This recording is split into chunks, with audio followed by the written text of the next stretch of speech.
একটা দেশ তার সবচেয়ে শক্তিশালী নেতাকে হারালো। বিশ্বের সবচেয়ে আধুনিক সামরিক প্রযুক্তিতে তাকে হত্যা করা হলো। পশ্চিমা মিডিয়া ঘোষণা দিয়ে দিল এবার শেষ। এবার এই রেজিমের পতন অবশ্যম্ভাবী। এবার তাদের নেতারা ইঁদুরের মতো গর্তে লুকিয়ে থাকবে।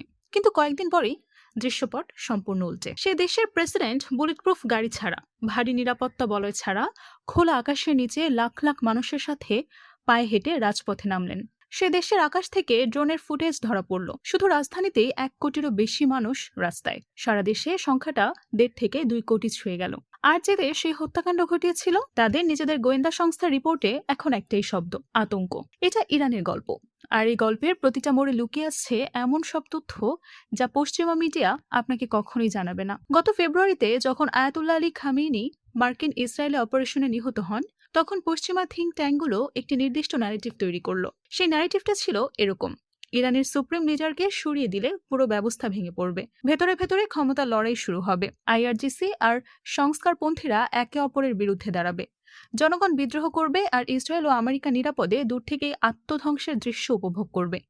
এই ন্যারেটিভ তৈরি করতে $বিলিয়ন খরচ হয়েছে। হাজার হাজার মিডিয়া রিপোর্ট, বিশ্লেষণ, টিভি আলোচনা, সবকিছুর এই একটাই উদ্দেশ্য। কিন্তু জুলাইয়ের প্রথম সপ্তাহে তেহরান রাজপথ থেকে যে ছবি আনলো, সেটা এই $1 বিলিয়ন প্রোপাগান্ডা মেশিনকে 1 ঘন্টায় ধ্বংস করে দিল। কিভাবে? 6 জুলাই 2026, তেহরান। এনকেলাব স্কোয়ার থেকে আজাদি স্কোয়ার পর্যন্ত যে রাস্তাটা সাধারণত গাড়ি আর বাসে ভরা থাকে, সেদিন সেই রাস্তা পরিণত হলো মানুষের মাথার মহাসমুদ্রে। আকাশ থেকে তোলা ড্রোন ফুটেজে দেখা গেল রাস্তার শুরু থেকে শেষ পর্যন্ত কোথাও একটুখানি ফাঁকা জায়গা নেই। আন্তর্জাতিক মিডিয়ার হিসাব অনুযায়ী শুধু তেহরানেই সেদিন 1 কোটিরও বেশি মানুষ রাস্তায় নেমেছিল। পুরো ইরান জুড়ে সংখ্যাটা 1.5 থেকে 2 কোটির কাছাকাছি। এখন এই সংখ্যাটাকে একটু প্রেক্ষাপটে ফেলুন। 1989 সাল ইরানের প্রথম সুপ্রিম লিডার আয়াতুল্লাহ রুহুল্লাহ খমেনি যখন মারা গিয়েছিলেন, তখন তার জানাজাকে মানব ইতিহাসের সবচেয়ে বড় জনসমাগম বলা হয়। সেটা ছিল ইসলামী বিপ্লবের স্বর্ণযুগ। বিপ্লবের আবেগ তখনও টাটকা, মানুষের মধ্যে উৎসাহ।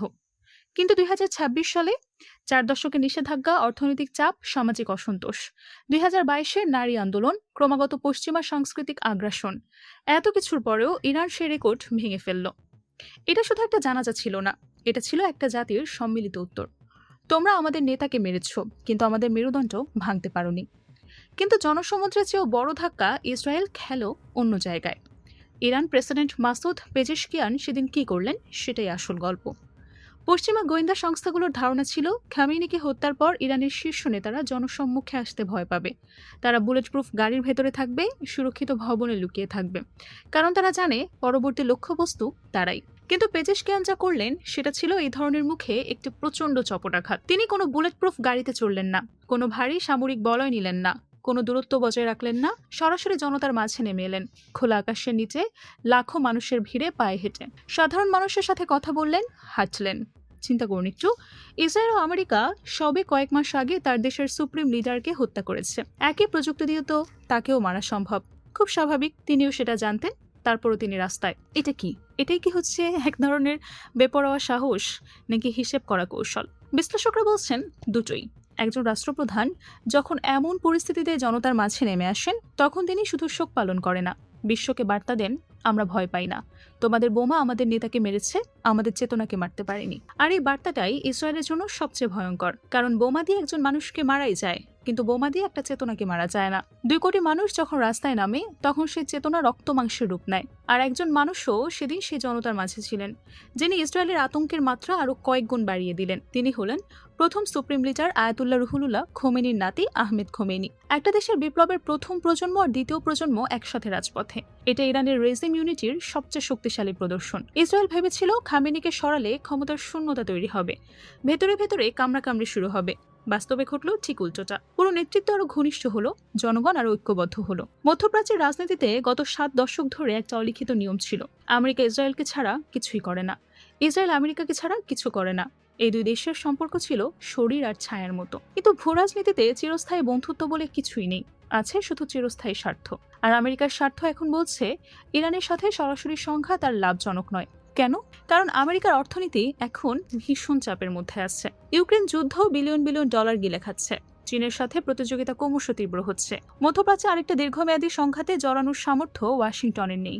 আর তেহরানের রাজপথে 2 কোটি মানুষের জামায়াত দেখে আমেরিকা বুঝে গেছে এই জাতিকে বোমা মেরে দমানো সম্ভব না, বোমা মারলে মানুষ আরও বেশি ঐক্যবদ্ধ হবে, প্রতিরোধ আরও শক্তিশালী হবে। তাই আমেরিকা একটা বাস্তববাদী পথ বেছে নিচ্ছে, ইরানের সাথে আলোচনা, ব্যাকডোর ডিপ্লোমেসি, পর্দার আড়ালে কথা বলা। আর এই আলোচনায় ইসরায়েলকে ডাকা হচ্ছে না। ভাবুন একবার, যে দেশটা আমেরিকার সবচেয়ে কাছের মিত্র বলে নিজেকে দাবি করে, সেই দেশকে তার নিজের পৃষ্ঠপোষক সবচেয়ে গুরুত্বপূর্ণ আলোচনা থেকেই বাদ দিয়ে দিচ্ছে। ইন্টারেস্টিং না? কূটনীতির জগতে এটাকেই বলে সাইড লাইটিং। আর এটা ইসরায়েলের জন্য যে কোনো বোমা হামলার চেয়েও বেশি ধ্বংসাত্মক। কারণ ইসরায়েলের সামরিক শক্তি, গোয়েন্দা সক্ষমতা, অত্যাধুনিক প্রযুক্তি, সবকিছুরই পেছনে আছে আমেরিকান অর্থায়ন এবং কূটনৈতিক সুরক্ষা। তাহলে এখন সেই ঢালি যদি ফাটল ধরে, এই ফাটলের আতঙ্কই ইসরায়েলি নেতারা এখন আচরণে বদলে যাচ্ছে। 6 জুলাই আনাদোলু এজেন্সি এবং জেরুজালেম পোস্টের রিপোর্ট অনুযায়ী ইসরায়েলের প্রতিরক্ষা মন্ত্রী ইসরায়েল কর্সে একটি সাক্ষাৎকারে সরাসরি হুমকি দিয়ে বলেন, ভবিষ্যতে ইরানের কোনো নেতা যদি ইসরায়েলকে ধ্বংসের পরিকল্পনা করে, তারও একই পরিণতি হবে। একজন অদৃশ্য মানুষকে হত্যার হুমকি দেওয়া, এটা শক্তির প্রদর্শন না, অসহায়ত্বের চিৎকার।